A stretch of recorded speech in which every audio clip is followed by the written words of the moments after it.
एक भक्त ने मां लक्ष्मी की ओर कमल का फूल फेंकते हुए कहा, खड़े हो जाने के बाद बात करूंगी। और आज भी मां लक्ष्मी कमल के फूल पर ही खड़ी है। यह घटना लगभग 600 वर्ष पुरानी है। ये कहानी केंद्रापड़ा की है। उस भक्त का नाम सुस्मिता था। वह कोई साधारण स्त्री नहीं थी। विवाह होकर ससुराल जाने के बाद उसने अपने पति को पूरी तरह अपने वश में कर लिया। इसके बाद उसने अपने बूढ़े सास ससुर को गधे की तरह काम करवाया।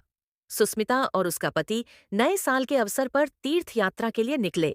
वे सास ससुर को भी साथ ले गए, लेकिन तीर्थ दर्शन के लिए नहीं, बल्कि अपना सामान ढोने के लिए।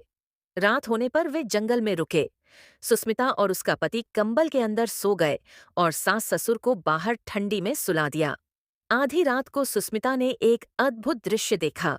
स्वर्ग से 3 विधवा ब्राह्मण स्त्रियां उतरकर आईं और सास ससुर की सेवा करने लगीं। अचानक उन ब्राह्मणियों के सफेद वस्त्र रेशमी साड़ियों में बदल गए।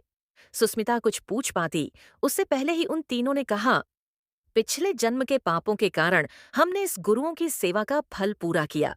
यह दृश्य देखकर सुस्मिता का हृदय बदल गया। वह तीर्थ यात्रा पर नहीं गई और सास ससुर को घर वापस ले आई।